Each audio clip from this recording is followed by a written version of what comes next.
What's good, IE Sports Radio fans? It's your boy, the SoCal Saint, back at it again with another new edition of the IE Wrestling Show, your direct feed for all that is professional wrestling on the only network that is your direct feed for all that is sports, IE Sports Radio. Welcome back to another new edition of the premier professional wrestling podcast. I am your undisputed heavyweight champion of the podcast world. And don't you forget it, y'all. I know these last few weeks I've had my co-host with me, my tag team partner in crime, Travis, a.k.a. T5. He is going to be a little late today, guys. Unfortunately, he sends his well wishes, y'all. But you can follow him at these links down below. He is live on TikTok. Excuse me, not on TikTok, on X at these links right here. Who is T Fizzle is his personal page.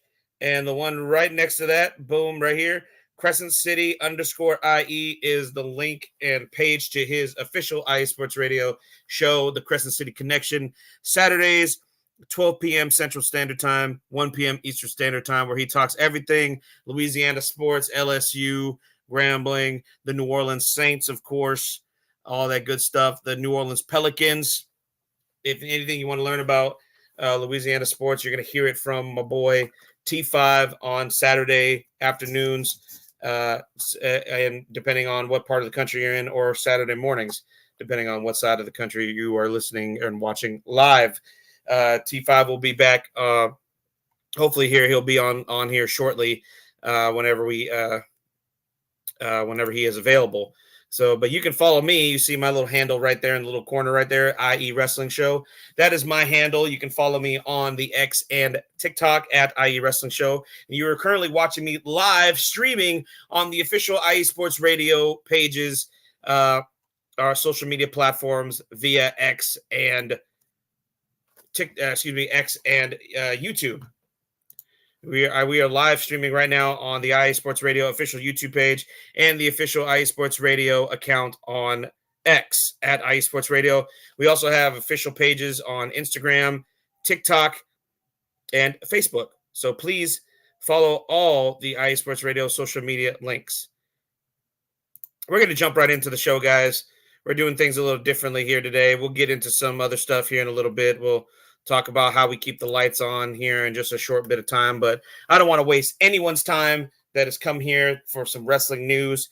We're going to talk a bunch of wrestling news here. We're going to get started with a big news story that kicked off actually late last week. Kind of a bit of a controversy with this news. So this is what came out via a lot of quote unquote, social media, wrestling journalists, websites, whatever you want to call it. A big report is how this story started. Here it goes. A big report tied to Jacob Fatu has made the rounds today. This was 2-3 days ago. This is according to Fightful. Of course, a very well-trusted source, Sean Ross Sapp and his trusted colleagues, because everything they report is gospel and can never be wrong. I hope you took my silence and my facial expression as my sarcasm for that comment. Apparently, this news story started making the rounds online about Jacob Fatu, a member of the Bloodline, probably my favorite member of the current iteration of Bloodline 2.0, of course, with the Tribal Chief, so-called Tribal Chief Solo, and the Guerrillas of Destiny, the Tongas, and, of course, the Enforcer, Jacob Fatu. I love you, Solo. You're my tribal chief. I love you. This is what the story says. According to this story, Jacob Fatu allegedly scammed a nonprofit charity organization that was supposed to compete and wrestle. That he was supposed to compete and wrestle for. They allegedly paid him about $3,000 for his travel and hotel expenses, all for them to later report that he had ghosted them. The same report was mentioned on Reddit earlier that day, with the former charity worker's husband stating that Jacob still has not paid them back. And then this is, that was a big thing. You know what I mean? We thought that, oh, shit, Jacob is about to be fired because of this, because this looks definitely, it's going to look bad on on WWE if they keep this guy around if he scammed a charity, a nonprofit organization, out of $3,000 and never paid them back because he no-showed the event. It was some sort of family emergency or whatever the case may be, something to that extent, where he couldn't attend the event after he had already received payment. Well, I didn't jump to conclusions. I waited to see how this would play out, so I never said anything about it on my official X account or my TikTok account. I didn't retweet anything, I didn't anything like that. I was waiting to see what further info come out about it, if there was any further info before today's live broadcast. And I was not surprised that it was total and other bullshit. So this is the other story that came out just 20 hours ago. Jake's Network of Hope, which was the name of the charity, confirmed to Fightful. They reached out to Fightful, who was the first one who broke the story or whatever, that Jacob Fatu actually made a repayment on June 22nd and that they'd missed seeing it. They issued the following statement. In May, Jacob Fatu reached out with a heartfelt apology, initiating a meaningful dialogue that allowed us to work together with all parties involved to find solutions and fully resolve the matter. This event aimed to confront the challenging realities of poverty and the immense obstacles to overcoming it. While not everything unfolded perfectly, we are grateful for the awareness raised around diaper need and the substantial costs of providing essential products to families. We especially want to thank Now Wrestling for their incredible support, which was the indie promotion I was helping with this charity event. Their commitment to raising awareness, along with their generous donation of 50-50 raffle proceeds from recent events, has been invaluable in advancing our mission to end diaper need. We're also deeply appreciative of the wrestling organizations and media outlets that helped spotlight this cause, underscoring the importance of addressing poverty and meeting basic needs. As Jacob Fatu embarks on his WWE journey, we wish him every success and are inspired by the solidarity shown across the wrestling community in support of this critical mission. So, I think Jacob Fatu is owed a bit of apologies by many, many wrestling platforms that just jumped at this story and ran with it and just started demonizing this guy right off the bat without all the fucking details. Just jumping to conclusions like a lot of people do in a lot of situations. And it's unfortunate that was the immediate reaction was like, oh, fuck him. What a piece of shit. Like, we're just going to repost this and fuck it. Like, WWE needs to fire this guy. Like, his career is over. No. The actual charity organization came out and said that this was not the case. Jacob Fatu reached out to them and wanted to clear the air and repay the money, which he did. Jacob Fatu is not a piece of shit. He's not a scammer. He's none of the things that people were saying about him. He's a good dude. He's paid his debt to society. He's on the biggest trajectory of his career since getting into wrestling ever. He's multi-talented. He just had an awesome match over the weekend with his cousins and family members. And he's lined up for a really big main event spot at Survivor Series. So, guys, do your research before you start reporting on stuff, okay? Let's not jump to conclusions, guys. You could have ruined a man's reputation and career without all the facts. If you watched or were watching this past weekend's CSC network, the college pre-show that they do every weekend early in the morning, WWE Hall of Famer Goldberg was on there. Goldberg, of course, was seen recently on WWE television back in October at Bad Blood Live in Atlanta with his family. His son, who currently plays for the University of Colorado and coach Primetime. And him, his son, and his wife were in the crowd, confronted Gunther, or at least almost confronted Gunther before Sami Zayn came out there. It was a nice little segment. between Gunter and Goldberg. Goldberg made the announcement during the SEC college pregame show that he has made an agreement with the WWE, and WWE reposted this on their social media platforms, that Goldberg has announced that his retirement match will take place next year. Goldberg pretty much, I would say, is already retired. I guess you can consider him, semi-retired. He hasn't had a match since his last match in the WWE, which I think was in an empty arena in the 2021 Royal Rumble, when he lost to Drew McIntyre in a WWE Championship match. I believe that's his last match to date. So it's been quite a while since Goldberg has been inside of a WWE ring. I don't know if he had any matches after. Did he have any matches after that? He might have. I could be wrong. I think his feud with, I think I actually might be wrong. I think his feud with Bobby Lashley was actually right after that. So I think Goldberg's last match was probably like that fall of 2021 at Crown Jewel against Bobby Lashley. If I'm wrong out there, guys, correct me, but I think that's the case.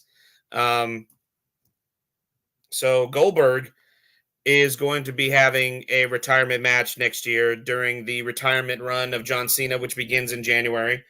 The retirement run of New Japan's Hiroshi Tanahashi. 2025 seems like it's going to be the year of retirements in the world of wrestling for some reason. But I think it's time for Goldberg to hang it up for good. Coming out for these sporadic appearances. He could show up in the crowd and wave and, do his thing, and maybe hit a spear here and there.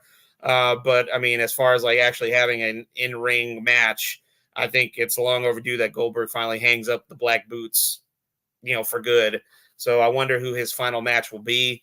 With the way that things played out at Bad Blood, it seems like almost a given that it should be against Gunter, and Gunter gets the rub from retiring Goldberg, which I'm sure would put a smile on Bret Hart's face. For those who don't know, or for those, if you know what I mean?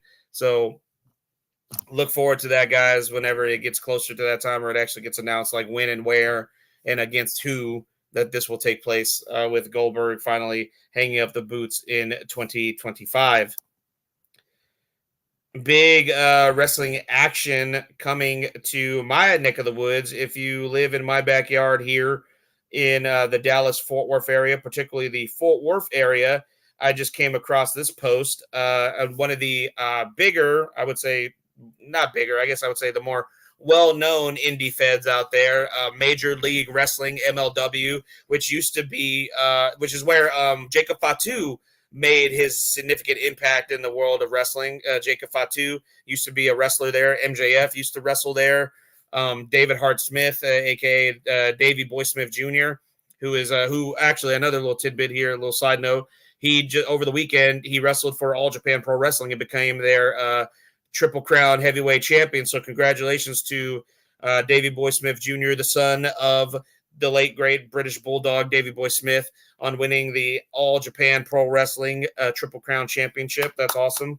That's really big to see and awesome to see. He's looking more and more like his daddy, man. That's so crazy. He was wearing tights just like his father wore whenever he won the Intercontinental title from Bret Hart at SummerSlam 92. So that was a cool little homage to his father right there. Winning his first, I think this is his first heavyweight championship ever, something that even his father would never do. His father would never reach heavyweight championship status. He was Intercontinental champion, first ever European champion, multi-time world tag team champion, but never claimed a WCW or WWE world championship. So congrats to Davey Boy Smith Jr. on his victory over in All Japan Pro Wrestling. Anyway, Lexus King, a.k.a. Brian Pillman Jr., was also a competitor on MLW. Low-key, I think still pops in and out. One of the current superstars of MLW is former WWE United States champion, the original bro, Matt Riddle, wrestles for them, which is crazy to see. But if you are in the DFW area, the Fort Worth area, in particular, this little division, this little tiny city within the DFW area called North Ridgeland Hills. Next year, on Saturday, January 8th, it's been announced at the NY Tech Sports Center in North Ridgeland Hills, Major League Wrestling will be live with MLW Kings of Coliseum. This is a big Kings of Coliseum event. It should be streaming live on YouTube on the official MLW page. And this is a big, big event because it's actually going to be MLW combined with one of the leaders in Lucha Libre down in Mexico, CMLL. It's a combo show, MLW, CMLL together in my backyard of North Ridgeland Hills, Texas. Right here, it's a little tiny town in Fort Worth, within the Fort Worth area. Tickets are only starting out at $10, guys, $10. If you're in my backyard and you want to see some awesome wrestling on a Saturday night, Saturday, January 8th, it'll be MLW presents Kings of Coliseum. These are the participants that have already been signed to appear and compete. Matt Riddle, former NXT superstar Donovan Dijak is going to be there. Mystico, the former Sin Cara for WWE fans out there. Atlantis, former NXT superstar. He used to be known as Hideo Itami, but he's better known by the name of Kenta. New Japan Pro Wrestling Kenta and Bullet Club member. Kenta will be live in attendance. Former WWE Tag Team Champion Paul London will be in attendance. The MLW World Heavyweight Champion Satoshi Kojima will be in attendance. Contra Unit, Virus, Akira, Blue Panther, Atlantis Jr., the Rogue Horsemen's, BRG, former NXT superstar Bobby Fish, and the Andersons, which is C.W. Anderson, former ECW alumni, and Brock Anderson, the son of WWE Hall of Famer Arn Anderson. Some more CMLL luchadores. Jesus Rodriguez, better known to WWE fans as the ring announcer for Alberto Del Rio. Ricardo Rodriguez, he is a part of MLW as well. Cesar Duran, if you remember who that is, if you are a fan of Lucha Underground, he is on the MLW roster. So this is a cool little tidbit. Matches are going to be announced soon on MLW.com. Bring your signs, they say, because the MLW TV trucks will be rolling up for a live broadcast streaming. Of course, like I said, a lot of their big events that they do are live streamed on YouTube, just like I'm live streaming on YouTube right now.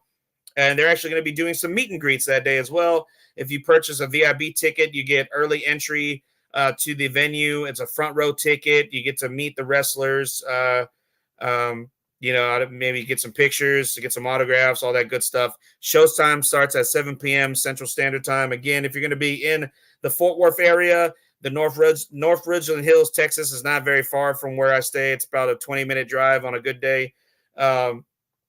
MLW Kings of Coliseum, Saturday, January 8th at the NYTEX Sports Center in North Ridgeland Hills. Of course, like I said, again, tickets are on sale now. They only start at $10, guys. You can't beat that. That's a steal. Not only that, man, January seems to be the month that everybody's coming to Texas because I think a week later, TNA comes to Texas as well for a big premium live event in my backyard in Garland, Texas. They're going to be live from the arena. I got to look it up here because it's actually an arena that AEW has had many events in for TV. The Curtis Colwell Center in Garland, Texas. Yes, TNA Wrestling presents TNA Genesis live in Garland, Texas on January 19th of 2025. That's right, January 19th of 2025. TNA presents Genesis from Garland, Texas at the Curtis Colwell Center. It's actually a pretty nice size arena. It would be so funny to see TNA sell this out. Like they've been selling out all their arenas for their premium live events since they started partner up with NXT and WWE have been sellouts. And I hope they continue that. I would love to see them sell out an arena that AEW has not been able to sell out in the last year and a half. So that would make me so happy that they could, if they're able to do that. A lot of the wrestlers that have been announced so far of course, are the TNA Tag Team Champions, the Hardys, Matt and Jeff Hardy, the TNA World Champion, Nick Nemeth, Masha Slamovich, the current TNA Knockouts Women's World Champion, Joe Hendry, the System, Eric Young, Frankie Kazarian, Ash by Elegance, Mike Santana, Josh Alexander, PCO, the Rascals, and many, many more will be live in attendance for TNA's big premium live event, the first one of the new year, TNA Genesis, live on January 19th, 2025, in another awesome location here in Garland, Texas, at the Curtis Colwell Center. Tickets are on sale now, guys. And starting next week, WWE's tickets will go on sale for the first Monday Night Raw of the Netflix era to emanate live from Dallas, Texas, y'all. Yes, it'll be live Monday, January 20th, the very next day after TNA Genesis on January 19th. It'll be live January 20th, Monday Night Raw, the first Dallas, Texas event of the Netflix era at the American Airlines Center, the home of the Dallas Mavericks and the Dallas Stars of the NHL. That is where I went to SmackDown earlier this year with my father during WrestleMania season. That's where I saw the final boss, The Rock, and the head of the table, Roman Reigns, excuse me, the OTC Roman Reigns, going face-to-face and solidifying their WrestleMania Night 1 main event against Seth Rollins and Cody Rhodes. That was such an awesome moment that I got to share with my dad, and I hope to share many more with my dad at January's Monday Night Raw. I'm definitely looking to get tickets. Tickets go on sale next week, November 12th, on WWE.com, Ticketmaster, where you can get tickets. And they already announced some big names. It's going to be the first, like I said, it's the first Monday Night Raw from Dallas of the Netflix era. Of course, the very first episode is going to emanate live from Los Angeles, California on January 6th. And just 2 Mondays after that will be Monday Night Raw, Dallas, Texas, American Airlines Center. January is a big month here in my backyard, not just the state of Texas, but just my backyard here in the Dallas-Fort Worth area for wrestling. So my mind is blown. So many wrestling events that I could potentially go to. I'm definitely going to make it a point to go to Monday Night Raw. I'm kind of thrown up in the air. I can't take too many days off from work, but I'm gonna try and go to either the MLW show or the TNA show as well. So I'll try to do my best, guys, and I'll report back to y'all as best I can. Hey, in the chat room, shout out to my boy Ralph Calise, the host of the Yinzer Report. I hope you guys checked out his show yesterday, where he premiered live on X and on the official IE Sports Radio X account and the YouTube account as well. The SoCal Saint, the wrestling podcast champion. Let's go! Oh man, I love that. I love that. That's like Ralph's like catchphrase. And for Ralph, I got yours, brother. Yeet! That's for you, brother. Got to give you a yeet, bro. Oh, that's right. Yeah. Can I get a yeet? We need salmon now. Yeah, that's right, man. Yeet! More on that in a minute. We're going to get into that here shortly with this bloodline drama just getting bigger and bigger. And what did I say, Ralph, if you're watching me live? What did I say? I called this, right? Nobody else was saying this until I said it, okay? I called everything that's happening right now. Am I right or am I right? Okay? Shout out to the Crooks Process in the chat room. Hit that. Yes, please hit that like, share, and subscribe if you're liking what you're seeing right now of the IE Wrestling Show with your boy, the SoCal Saint. I'm missing my partner in crime, my tag team partner, T5, but hopefully he'll join us here shortly. But let's get back into the wrestling news here, guys.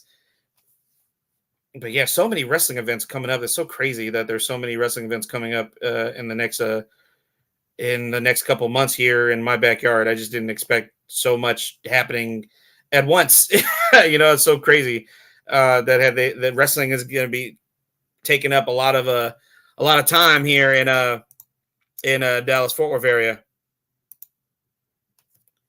Much love to you, Ralph, man. You're always doing big things and always singing the praises of our show here, man. Oh man, unfortunate news came out last Friday. The go home show before Crown Jewel, hours before SmackDown aired a pre-taped episode of their night in Brooklyn. They 2 weeks ago, 2 Fridays ago, they taped 2 episodes of SmackDown since they were going to be in Riyadh for Crown Jewel. They taped an episode of Raw that aired on Monday because after they taped that episode of Raw, they actually the superstars went off into I guess a small little European tour because they're I think they went to Ireland first, and then I think they're in England today. I saw Jacob Fatu tweet about them being in Sheffield, UK tonight. So they're on an international tour right now. The WWE guys, man, they're just grinding hard right now. But before SmackDown aired, its pre-taped episode on last Friday. Excuse me. WWE announced via social media that they had made some releases to the main roster, which is some people saw it as a good thing. Some people saw it as an unfortunate circumstance for a couple of the releasees. So it's unfortunate to see anybody get laid off or lose their job. It's really unfortunate. So I do wish them the best in all their future endeavors. I hope they land on their feet in the next 90 days when their no compete clauses come up, and maybe they start making some waves elsewhere, AEW, TNA, New Japan. The sky's the limit. Wrestling is in the hottest period it's ever been in a very, very, very long time. And WWE is not, WWE is very hot right now. Don't get me wrong. WWE is the end all be all, especially at this moment. But it's not the only place that you can make a living during this time period that we are currently in the wrestling world. So there are many options for these guys unless they go a different route and totally look elsewhere as a means to make income and not in the wrestling business. That's also an option as well.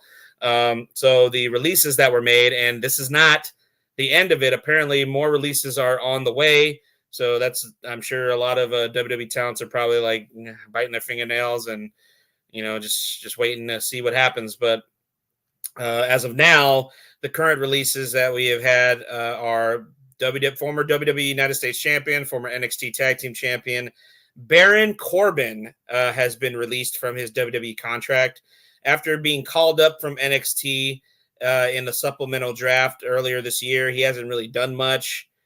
He kind of had like a little feud going on with Legado del Fantasma, and then he started a tag team with Apollo Crews, who I almost feel like might not be long for this company either. I'm sad to say, because they don't seem to be doing anything with him either. But I mean, the crowd started to seem to kind of get behind Corbin and Crews being together. I feel like, I know WWE's really high on Braun Breaker being a solo star. It's obvious he's the current Intercontinental Champion. He's been in many high-profile segments and feuds and matches on Monday Night Raw since getting drafted to there. He's main evented Raw, twice already since he's been on the roster. So I mean, they're all full steam ahead on Braun Breaker, which is, it's not surprising because he's very, very talented. But the last thing he was doing before he got called up to the main roster was in a very successful tag team run with Baron Corbin and the Wolf Dogs tag team, which I was actually very, very positive on. I thought they were doing really well. But they separated them in the draft, and I felt like that was writing on the wall right there. That was the nail in the coffin, so to speak, for Baron Corbin's WWE career in many ways. And so he got future endeavored this Friday along with Tegan Knox, who has really just been MIA ever since being re-signed by WWE. She's had a little bit of TV time when she first got re-signed when Triple H took over initially during that first transition when Vince left the company. And then she really hasn't done much since then. And that's unfortunate. I think she kind of had the stigma of being injury prone because during her time prior in her first run with the company, she had, I think, 2 knee surgeries. And, so like when something like that happens, wrestlers always get that stigma of being injury prone.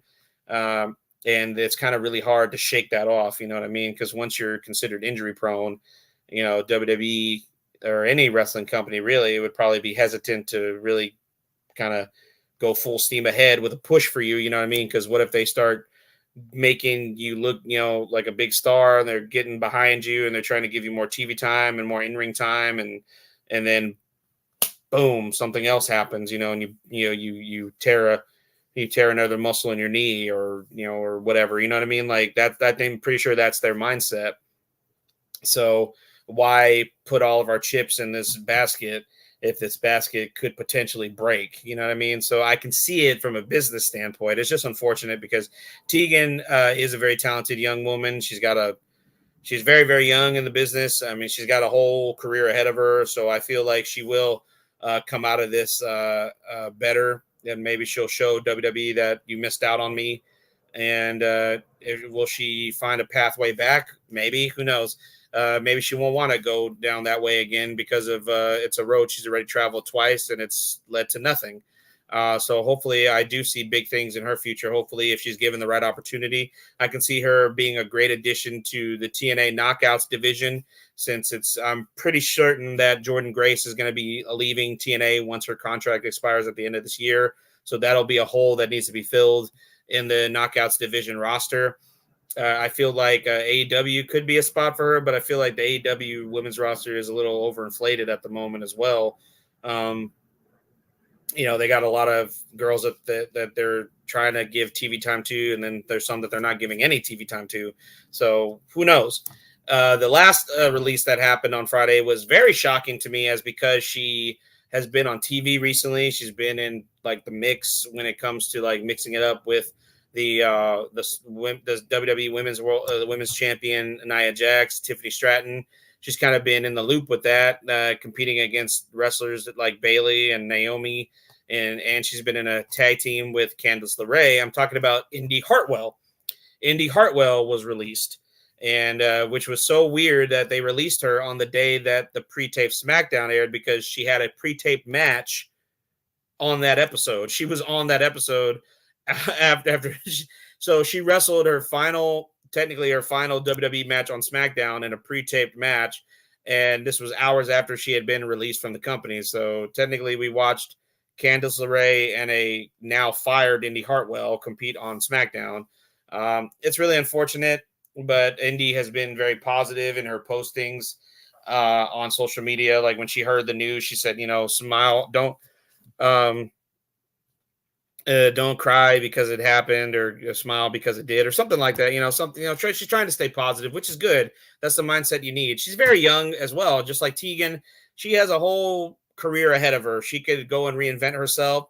I already saw some support from her former tag team partner down in NXT, Steph D-Lander, who's on the mend right now from a neck surgery. So that would be cool to see her reunite with D-Lander on the Indies. And maybe they can go on a tear together when Steph gets back from her neck surgery. Maybe Indy could do some indies. You see what I did there? And maybe she'll pop up in GCW. Maybe she could show up in TNA. Like I said, there's going to be spots that need to be filled on the Knockouts division. And I think Indy Hartwell would be a good addition for the women's division down there in TNA. So who knows, guys?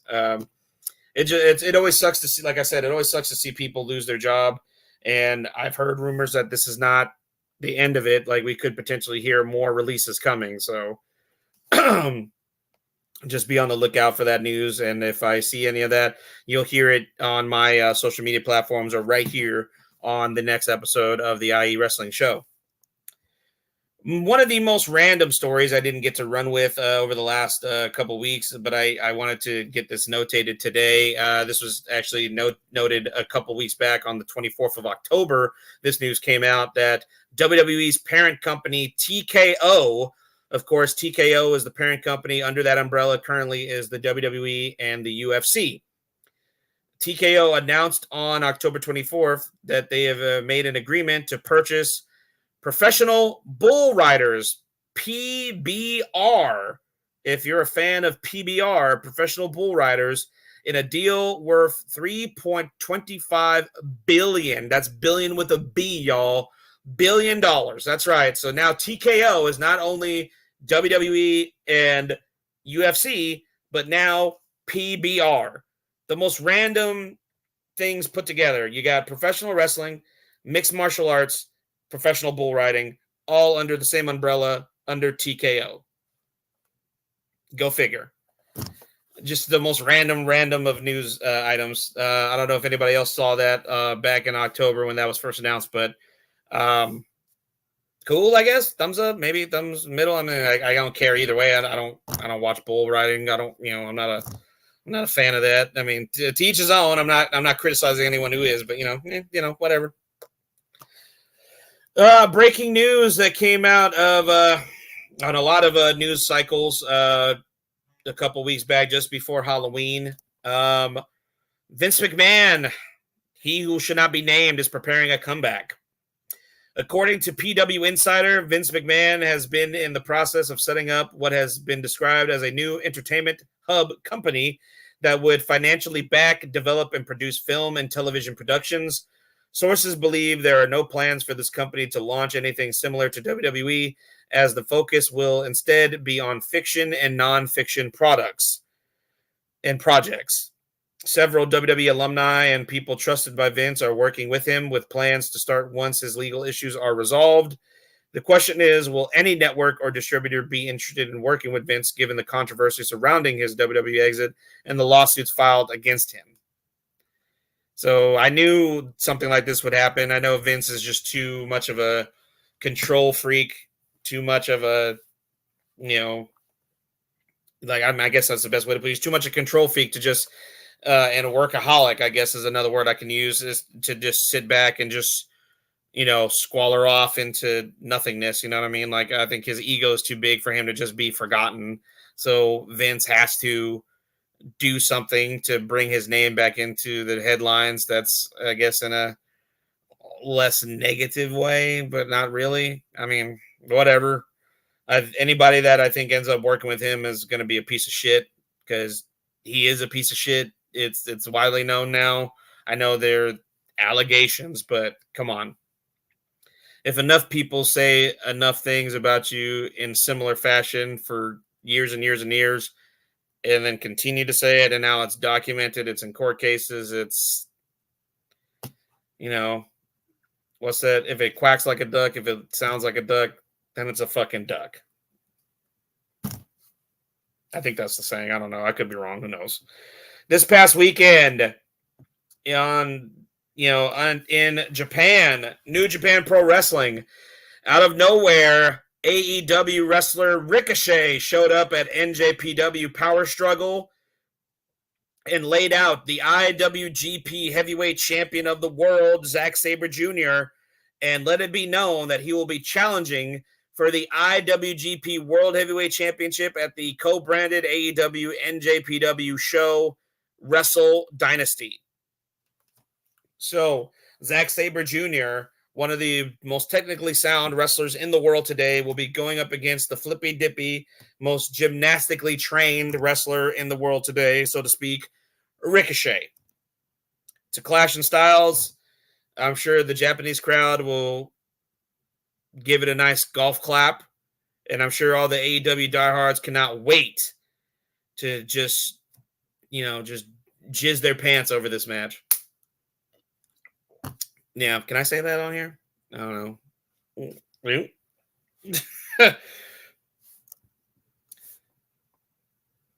All right, guys, we're going to take a short little break here before we get into the Crown Jewel recap. We're going to recap Crown Jewel, which took place this past Saturday in Riyadh, Saudi Arabia.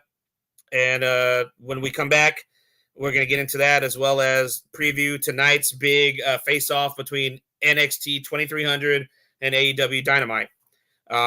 So we're going to right now we're going to hear from our official sponsors, Planet Jerky. This jerky's on a whole other planet. Delicious 100% premium brisket beef jerky. And we're going to hear from Seal the Deal Wax Seals, the official sponsors of IE Sports Radio. Stay tuned, guys. We'll be right back with the IE Wrestling Show. Don't go anywhere. We'll be right back.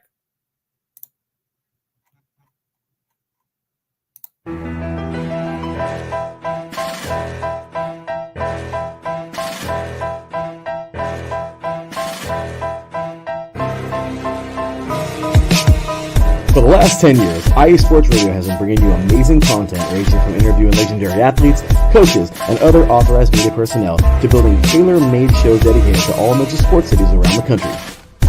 Make sure to follow us at IE Sports Radio on X, Instagram, Facebook, TikTok, and YouTube to keep up with the latest in sports and with all of our shows. Also, make sure to check out our daily updated website at iesportsradio.com. At iesportsradio.com, you can see our daily show schedule and check out all of our show pages with personal bios to learn a little bit more about each of our awesome hosts. In addition to our show pages, you can catch the iSports Radio blog, Hall of Fame, Fans of the Month page, and our merchandise shop, including t-shirts, tank tops, caps, long sleeves, hoodies, and more.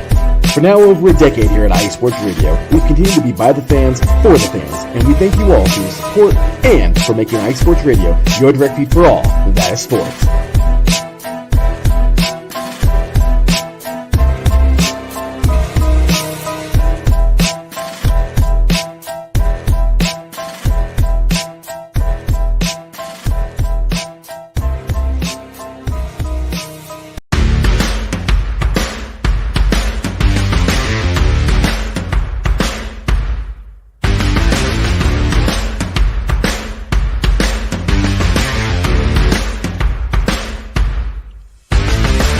Hi, eSports Radio fans. This show is brought to you by Planet Jerky Premium Brisket Beef Jerky. Planet Jerky is the official jerky of the 2022 California League champion Lake Elsinore Storm, Single A affiliate of the San Diego Padres. This all brisket jerky has gluten-free options, contains no MSG, no sodium nitrate, is low in sugar, and high in protein. Go to their website at planetjerky.net and follow them on Instagram at Planet Jerky. Planet Jerky, the jerky that's on a whole other planet.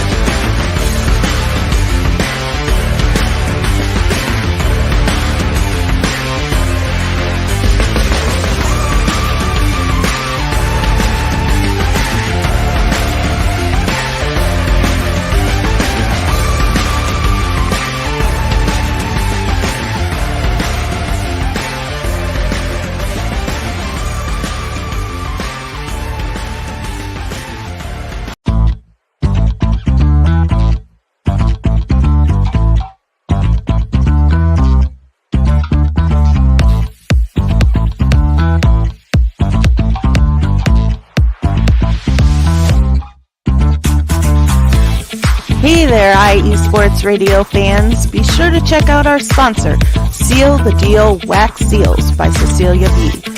You just finished your very own wedding or baby shower invitations and you're looking for that extra special touch? Maybe you just wrote a letter to a relative or a friend and you want to add to their smile when they receive it. Then seal the deal with Cecilia's handmade sealing wax stamps for your invitations, letters, and gifts. You bring the deal, we'll bring the seal. You can find them on Instagram at sealthedeal_wax stamps and on Facebook, Seal the Deal Wax Seals.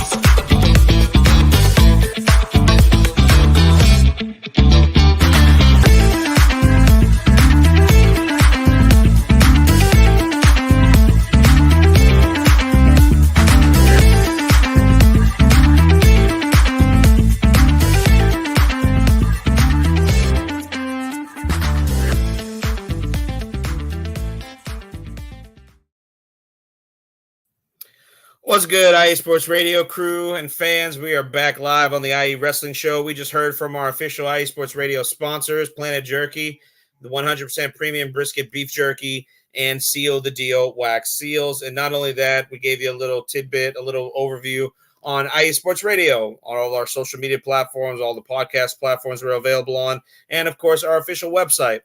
So please be sure to check out all that there is to be about and be a part of the IE Sports Radio family, okay? With that said, guys, we're going to jump right into the Crown Jewel 2024 recap. Crown Jewel took place live this past Saturday, November 2nd, in Riyadh, Saudi Arabia at the Mohammed Abdul Arena. It was the 12th event WWE has held in Saudi Arabia under a 10-year partnership in support of Saudi Vision 2030. That is the, I guess, the plan to bring more tourism to Saudi Arabia and all that, good stuff. And this is the sixth event under the name Crown Jewel by WWE. These were the matches in order, guys. We're going to get into that right now. The results. We actually kicked off with a big match I thought was going to end up being the main event, but surprisingly not. The Bloodline, Solo Sikoa, Jacob Fatu, and Tamatonga with Tangaloa in their corner defeated Roman Reigns and the Usos, Jimmy and Jey Uso, the OG Bloodline, in a 6-man tag team match to kick off the event. I will say it was a pretty standard 6-man tag. It was a pretty by the numbers mediocre type of match, to be completely honest, because I feel like they're saving the best possible match for the best possible match style, which is of course what I've been saying for months, which will be War Games at Survivor Series in Vancouver 4-on-4, because of what happened at the end. That match sole purpose was for what took place after the match was over. And another thing, Solo Sikoa pinned Roman Reigns clean in the middle of the ring with the Samoan spike, which I did not see that coming. I thought he would have pinned Jimmy or Jay, but he pinned. Roman did the honors for his young cousin by letting him be pinned in a tag team match by clean. No outside interference, no shenanigans, nothing. It was a clean victory by Solo against Roman. And when that happened, Jay got assaulted by all 4 members of the Bloodline 2.0, and he was about to be smashed in the corner with a chair over his neck. And then we heard the sounds of ska music emanating from the Abdu Arena of Sami Zayn, and here came Sami Zayn with a kafif around his neck, a red one, which was that was real subtle. It happened to be red. He came into the ring, huge ovation from the crowd in Saudi Arabia for Sami Zayn. Sami Zayn is a huge commodity out there for those fans. Sami coming out there to assist in saving his brother, his friend Jey Uso, and it was awesome. And then we got to see this moment where for a minute we thought they were all back together on the same page. They isolated Solo in the middle of the ring after taking out the rest of the members of the Bloodline. And in each 4 corners of the ring, you had Jimmy Uso, Jey Uso, Sami Zayn, and Roman Reigns, the original Bloodline, the full official OG Bloodline. The Usos, Sami, the honorary Us, and of course the OTC, the head of the table, Roman Reigns, all together once again, ready to smash Solo in the middle of the ring. Roman went for a Superman punch. At the same time, Sami was going for a hula kick. Solo ducked, and unfortunately, a mishap occurred, and Sami kicked Roman right in the face with his hula kick, knocking him down. Solo left the ring with the rest of the Bloodline 2.0. And an argument started between Jimmy and Sami, and Jay became tried to be the de-escalator to de-escalate the situation, and Sami went on his way, and they haven't mended all fences yet, guys. They have not mended all the fences. That the following Monday night on Raw from Riyadh that they taped over the weekend while they were there, Sami was out speaking to the crowd, and out came the Usos, Jimmy and Jay.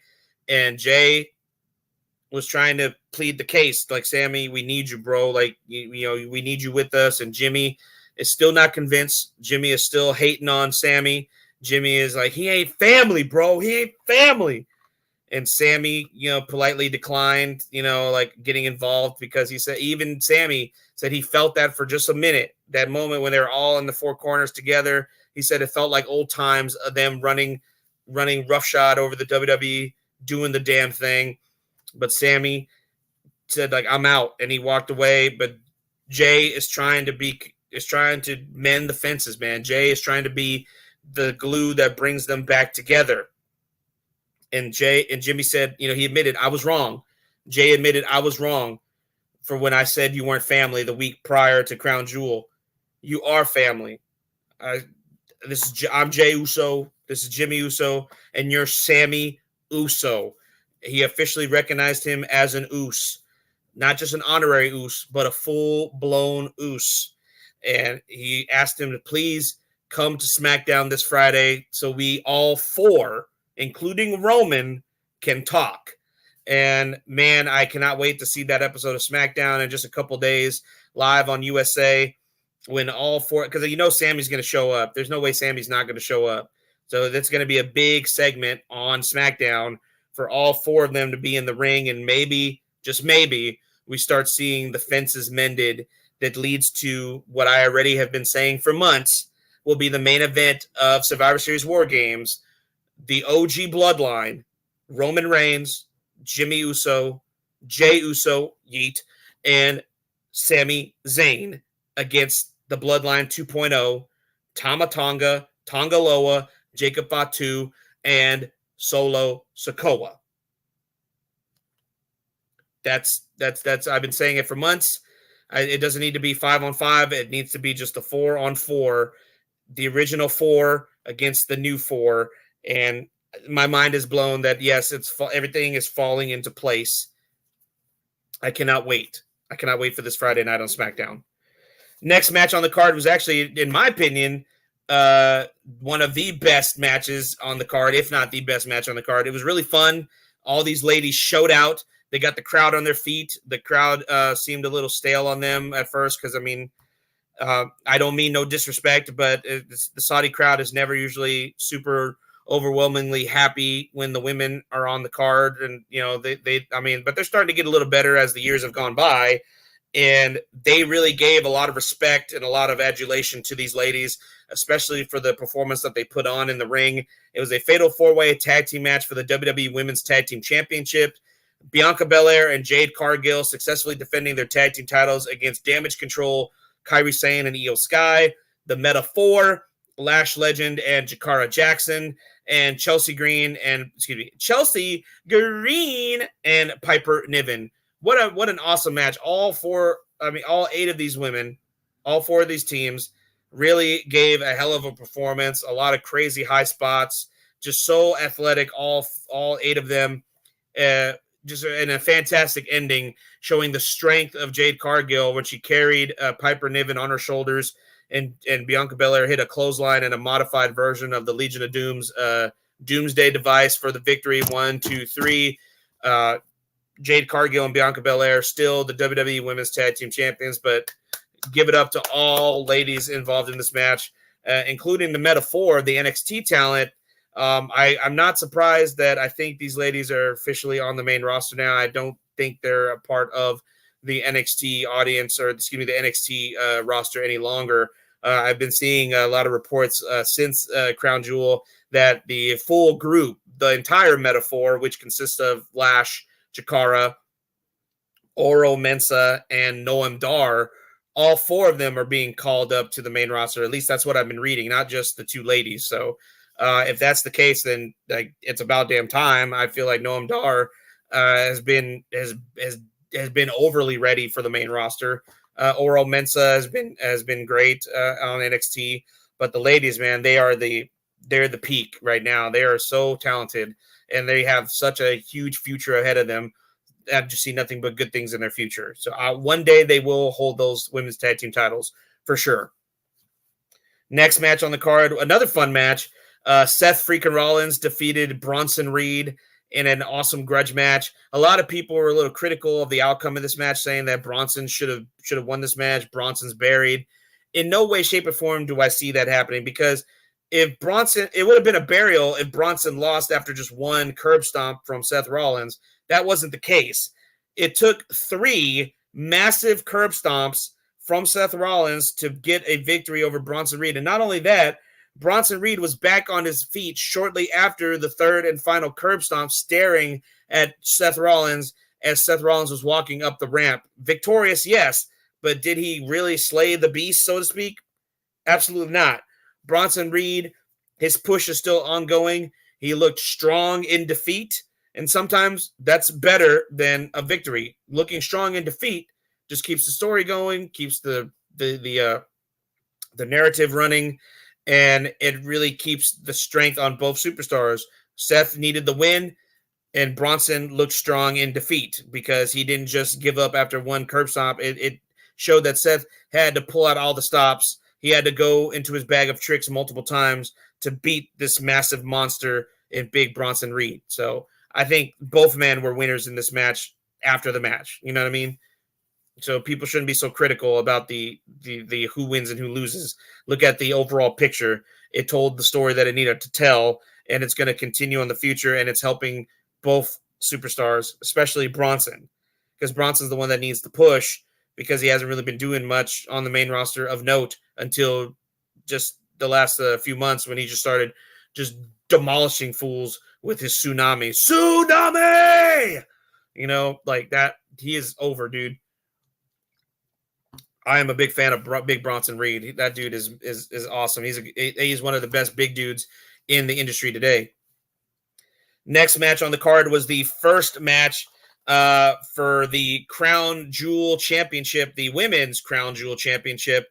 WWE Raw Women's World Champion Liv Morgan, with some outside interference from, of course, her bestie Raquel Rodriguez and her boo, Dirty Dom Mysterio, defeated the SmackDown WWE Women's World Champion Nia Jax to become the first ever WWE Women's Crown Jewel Champion. That she got to hold that massive Crown Jewel Championship above her head, and Liv Morgan making history in Riyadh, becoming the first ever Women's Crown Jewel Champion.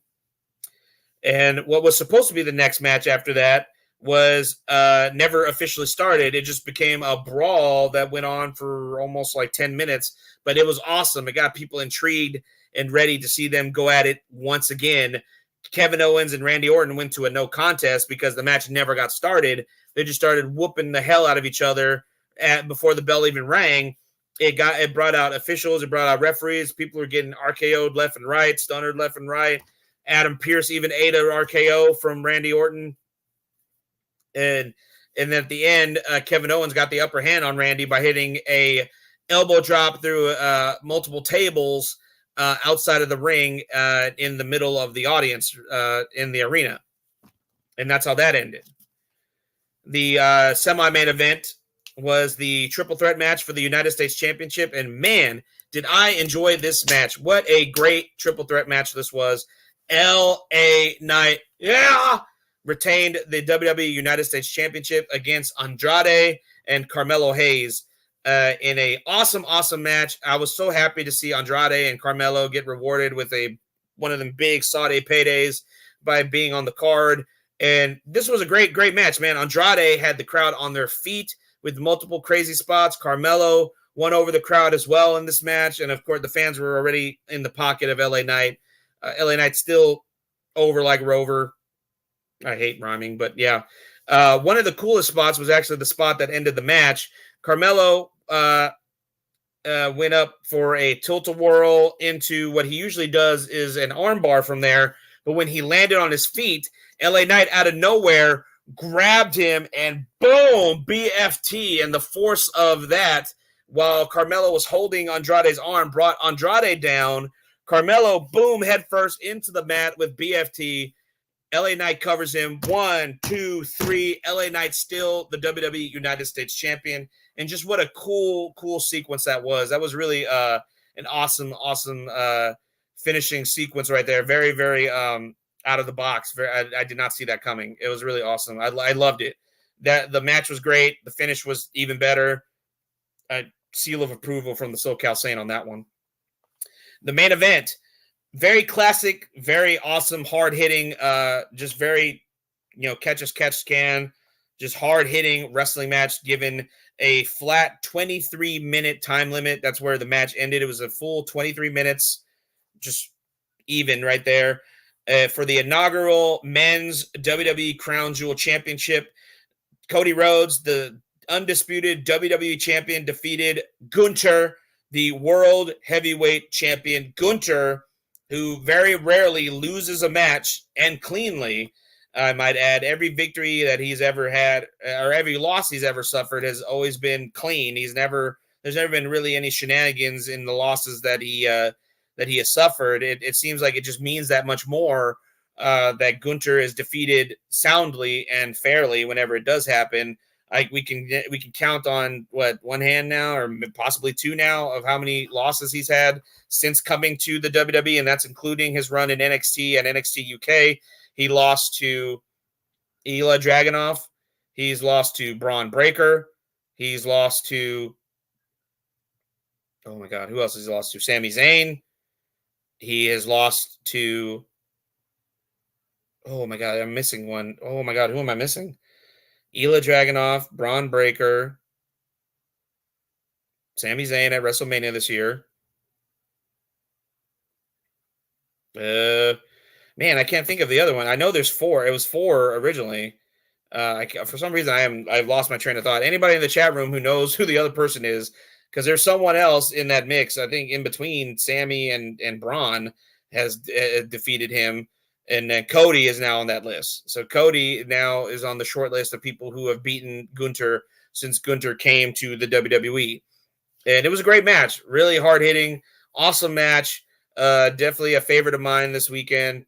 It was cool, and the way it ended was awesome. It was the WrestleMania 7 finish between Roddy Piper and Bret the Hitman Hart for the Intercontinental Championship. For anybody who remembers that WrestleMania, was it WrestleMania? No, excuse me, I'm wrong. Not WrestleMania 7, WrestleMania 8.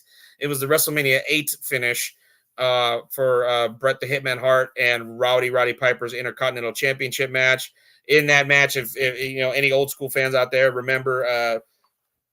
Roddy Piper's finisher was the sleeper hold. He had Bret in the sleeper, and Bret used his momentum to push off the middle rope and basically flip over and put all his weight onto Rowdy and kept his shoulders down while keeping his shoulders up. He was kind of folded over on himself while still locked in the sleeper hold. 1, 2, 3. Bret Hart is the new WWE Intercontinental Champion. And in a variation of that, Cody went for a super Cody cutter from the top rope. He got caught in the Kojira clutch of Gunther, and then Cody rolled back all his weight onto the shoulders of Gunther, keeping him down. Referee counts 1, 2, 3.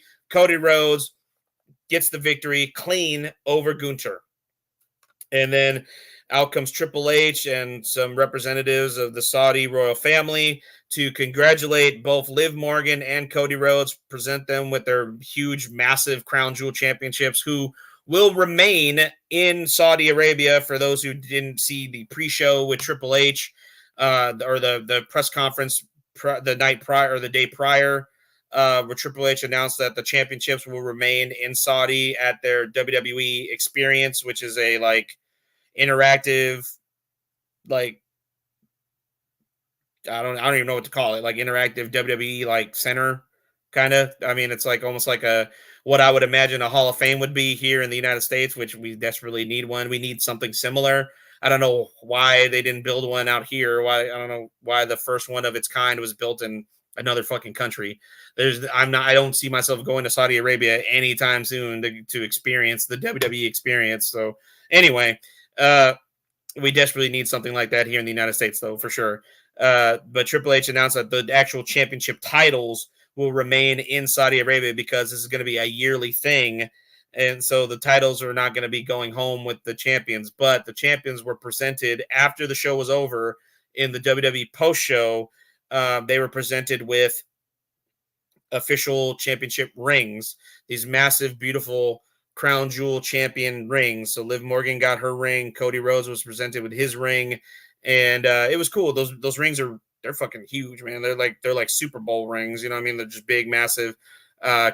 Michael Cole was there during the ceremony and said that they were both full of 12 karat I forgot how many 12 karat diamonds were in it. It was some ridiculous number, he said, of how many diamonds were in the damn rings, but it sure did look like it. I mean, if they were made in Saudi, and Saudi is got some, they got money, you know what I mean? So I wouldn't put it past them to have such a massive amount of jewels in those massive looking rings.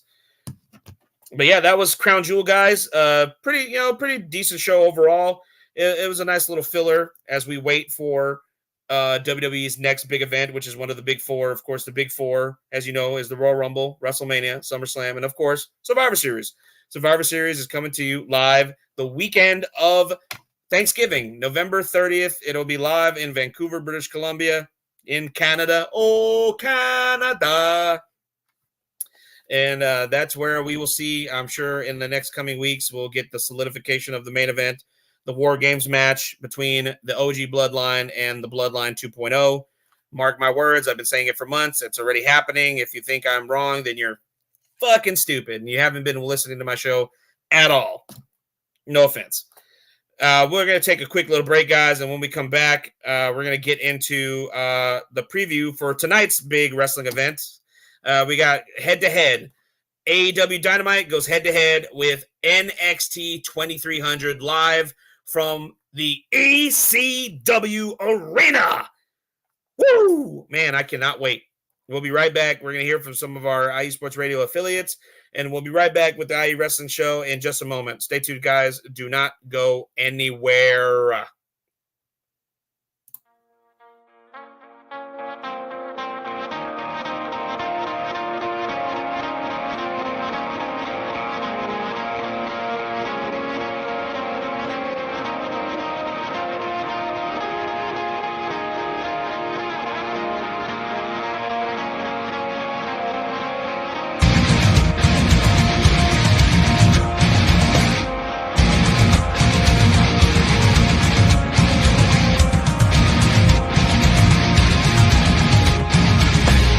Hey sports fans, do you like wine? Well, we've got the show for you. This is Let's Wine About Sports, a show where we talk about wine and sports simultaneously. From the classic Cabernet Sauvignon all the way down to the grapes that you've never even heard of before. Oh yeah, we cover it all. And we'll talk about a little bit of sports as well. Football, hockey, collegiate, women's sports, it doesn't matter. We're going to talk about it all, and we're going to whine about it all. So join me Monday at 8 p.m. on IE Sports Radio, your direct feed for all that is sports.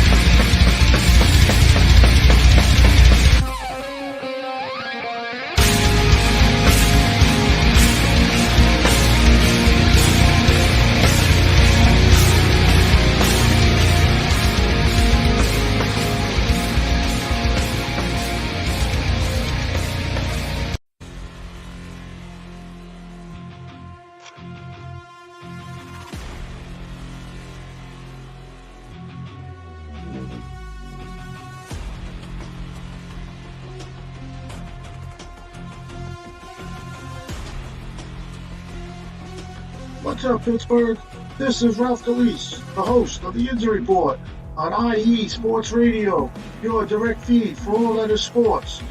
Are you that passionate diehard Steelers, Penguins, Pirates, or just a Pittsburgh sports fan? Then please join me on the Injury Report every Tuesday on IE Sports Radio, the direct feed for all that is sports, and I will update you on all that's black and gold. Have you telling your Pittsburgh fans and friends what's up with Pittsburgh sports. Tune in Tuesday with me, Ralph DeLeese, the Injury Report on IE Sports Radio, your direct feed for all that is sports. Let's go!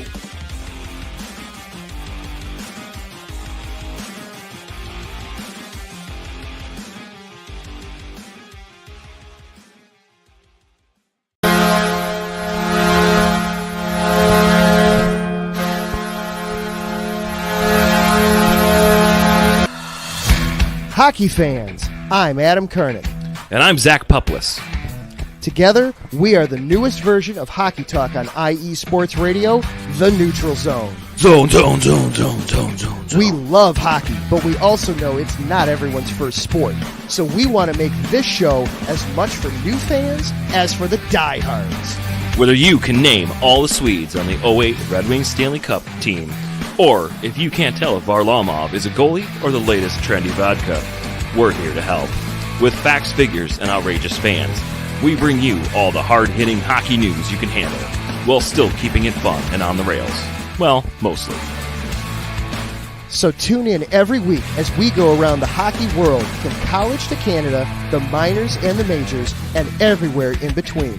So bring your cellies. And your one-timers. You wicked wristas. And be sure to protect your five-hole. Catch the Neutral Zone every week on IE Sports Radio, your direct feed for all that is sports. We promise not to pick on the Arizona Coyotes every episode.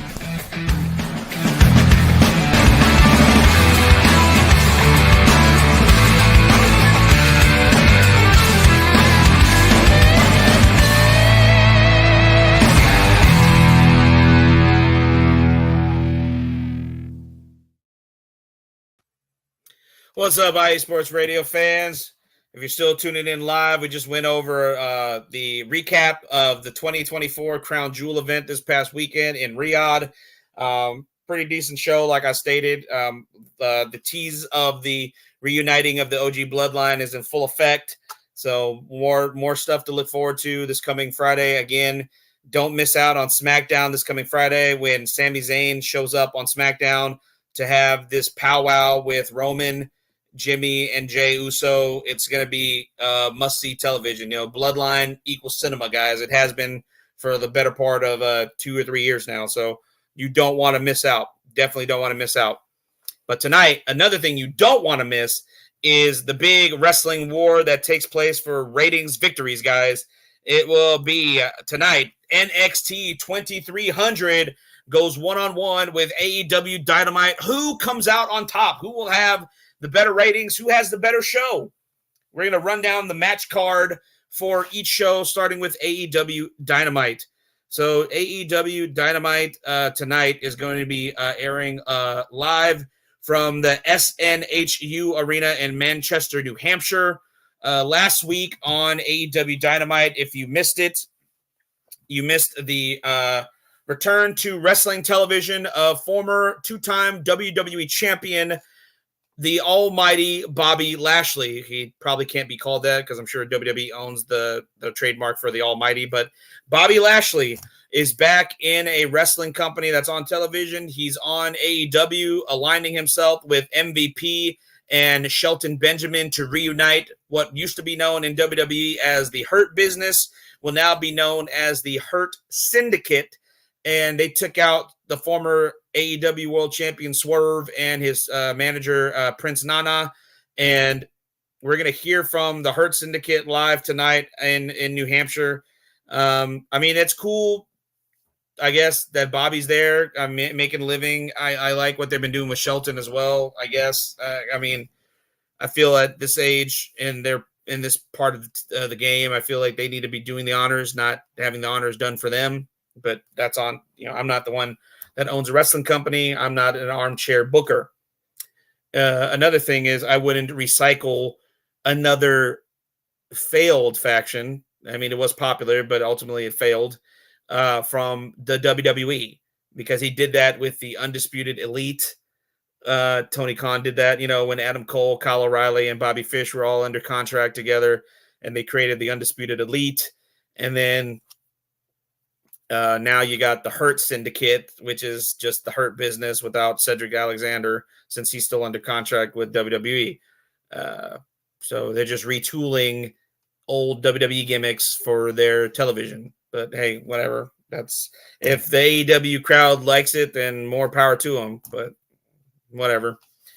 So this is the match card for tonight. On top of hearing from the Hurt Syndicate live. The matches that have been announced so far for tonight's AEW Dynamite will be Adam Cole going one-on-one with Malachi Black of the House of Black in a one-on-one match. Kyle Fletcher and Konosuke Takeshita will take on Ricochet and a mystery partner of his choosing, which I feel like it seems like it's going to be Will Ospreay. Like, who else could it fucking be? Obviously, who the hell else is going to team with Ricochet to take on Kyle and Takeshita? Orange Cassidy and Darby Allin team up to take on Pac and Claudio Castagnoli of the Blackpool Combat Club, which I don't know why they're still calling themselves that. And Jamie Hayter goes one-on-one with Penelope Ford. And a fight without honor match takes place when the oh my God, I can't even say this. What the hell? What kind of name is this for a faction? The Conglomeration, like the Conglomeration versus the Luring Tree. I don't even know who the fuck is in the Conglomeration. What the fuck? Wow. Okay. You can tell I don't watch AEW religiously. So that is the card that they have for tonight. Probably most likely to be in a half empty arena like every week, airing live on TBS. Now let's move over to the one I think is going to be triumphant. That's going to have the better show. Just a lot of nostalgia feels will bring a lot of eyes to the product, I think, because NXT 2300 airs live for the first time ever in the home of ECW, Extreme Championship Wrestling, the 2300 Arena in Philadelphia, Pennsylvania. It used to be known as the ECW Arena during the heyday of ECW, now reverted back to its original name, the 2300 Arena. A lot of shows have been run there since the death of ECW. Ring of Honor has ran some shows there. TNA has ran some shows there. MLW has ran shows there. And now NXT joins the crew, doing an awesome, what seems like it's going to be an awesome show live in the 2300 Arena with big matches announced for this event. I'm really looking forward to this. Ava Rain, the NXT general manager and daughter of Dwayne The Rock Johnson, for those who don't know, which surprise if you don't, but yes, that is true. She is the daughter of the final boss. Anyway, she's going to be taking a page out of TK's book with making a special announcement tonight in the ECW Arena. We're going to have special appearances from ECW alumni, the Queen of Extreme, who still gets my heart palpitating. The Queen of Extreme herself, Francine, will be in attendance, as well as the whole fucking show. Rob Van Dam is going to be making a special appearance. I think he's going to be doing more than that. I think he's going to have his gear, because I think we're going to have a little impromptu triple threat match, because a match that was announced as a one-on-one match, I think is going to revert into a triple threat match. In my opinion, I think that's what's going to happen. We got Javon Evans going one-on-one with Wesley, which is going to be an awesome match, just the two of them. But I feel like RVD, with the tease that they had last week on NXT, when he saw the two of them fighting, and RVD was like, yo, I know what I'm going to be doing next week. Yeah, I think that's what he meant. He's going to join in this match, and we're going to get a three-way dance, ECW style. Javon Evans, Wesley, and RVD. That's my my wish list. I'm putting it out in the universe. I'm putting it into the ether. Hopefully that happens. I would love to see that happen. Jada Parker goes one-on-one with Lola Vice in a hardcore match, a women's hardcore match. Excuse me. The special guest referee announced for this match, and she'll be making her first time appearance in a WWE setting since ECW One Night Stand in 2005 was the last time we saw her on WWE television, in a very, very pregnant state, might I add, for those who didn't realize. Dawn Marie, another ECW alumni, will be the special guest referee for this women's hardcore match in the ECW Arena. Big 10-woman tag team match announced. The NXT Women's Champion, Roxanne Perez, Cora Jade, the NXT Women's North American Champion, Fallon Henley, and her cohorts and Fatal Influence, JC Jane and Jasmine Nix, team up to take on the former TNA Knockouts Women's World Champion, Jordan Grace, who is still under contract to TNA. This isn't, she's still a TNA wrestler, teaming with the former NXT Women's North American Champion, the first ever Women's North American Champion, Keilani Jordan, Zaria, or excuse me, oh my God, I keep saying her name wrong. Zaria? Yeah, Zaria. Yeah, Zaria, that's how you say it. I'm so dumb. Zaria, who made an awesome debut match last week, I forgot to mention. She had an awesome, very strong-looking debut on NXT television. Zaria. Zaria. Oh, my God. Sorry, I keep saying it over and over again. Julia, who I'm still... Oh. And Stephanie Vakir, another one. Whew. Oh, my God. So, big 10-woman tag team match in the ECW Arena. And the main event for tonight's event will be the NXT champion, Trick Williams, teaming with WWE Hall of Famer Bubba Ray Dudley of the Dudley Boys to take on All Ego Ethan Page and Ridge Holland in a tag team match. I hope this match gets changed into like a all anything goes hardcore match, and we get like tables and all that good stuff in this match. Maybe an appearance by Devon Dudley. Hell, I'll even hope for an appearance from Little Spike Dudley, which would be fucking awesome. I feel like we might get some more ECW alumni either in the crowd or popping up in backstage segments or in the arena in actual involving themselves in actual matches. Another backstage segment I think that will take place will be the NXT North American Champion Tony D'Angelo and the family. I think we'll have a meeting with the FBI because he got a phone call from a very familiar voice last week on NXT. That voice definitely belonged to former WWE superstar Nunzio, better known to ECW fans as Little Guido Maritato, the leader of the full-blooded Italians. Hey, forget about it, huh? That's going to be awesome. I cannot wait for NXT 2300 tonight. I hope that NXT 2300 just fucking smashes, just backhands AEW Dynamite in the ratings tonight. That's what I'm hoping for. I feel like they're going to have the better show, as lately they have been having the better show. Let's not get it twisted. So I'm really eager to see what happens tonight. NXT 2300, AEW Dynamite. Who comes out on top ratings-wise tomorrow afternoon when those numbers get floated out for us on the interwebs. But you guys do not want to miss it. It's going to be a big, fun night of wrestling action tonight. You got NXT 2300 on the CW network. You got AEW Dynamite on TBS. It's going to be a big, big night for wrestling, guys. Do not miss it. It's going to be fun. If you got nothing else to watch on a Wednesday night, check it out. Sit down, DVR AEW Dynamite, and watch NXT live. I saw some AEW guys talking about it tonight. Like, why would you watch them? DVR NXT and watch AEW? Nah. Other way around, guys. You can watch the replay of AEW. You want to watch NXT live tonight. It's their first time ever in the ECW arena, guys. It's a big, big event for the NXT crew. This is a big, big moment for them, and hopefully this is the first, but hopefully not the last time we see them in the ECW arena. Mark my words.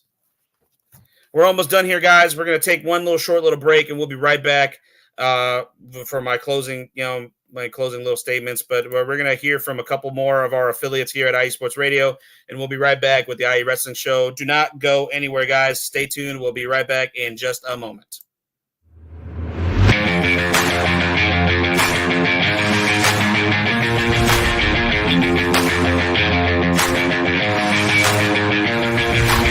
What's happening, sports fans?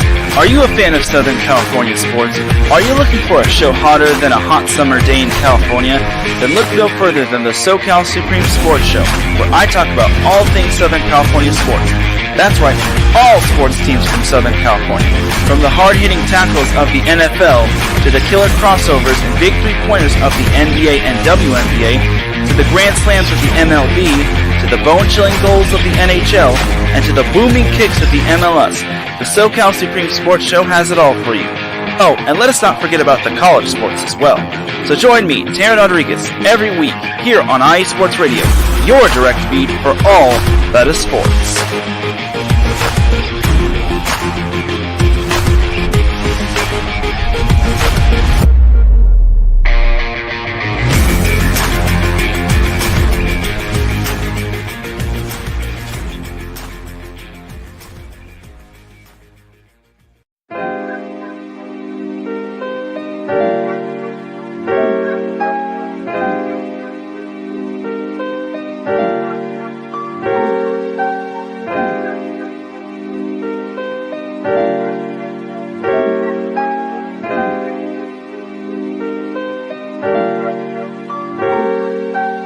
Hello, ladies and gentlemen. My name is Davidson. It's your boy, Dentarius Lava. And we are the hosts of Fast Break here on IE Sports Radio, where we discuss everything in the world of basketball from prep to the pros. You guys should definitely check us out, man. Sunday, 8 p.m. Eastern, 5 p.m. Pacific. We got all the basketball information you guys need, so we look forward to you guys listening in. And please do, because we are the best basketball show on this side of the Mississippi. And please do check us out on Twitter at FastBreakISR. D-Lock, where's our time again? 8 p.m. Eastern, 5 p.m. Pacific. That give you guys plenty of time on a Sunday. Tune in.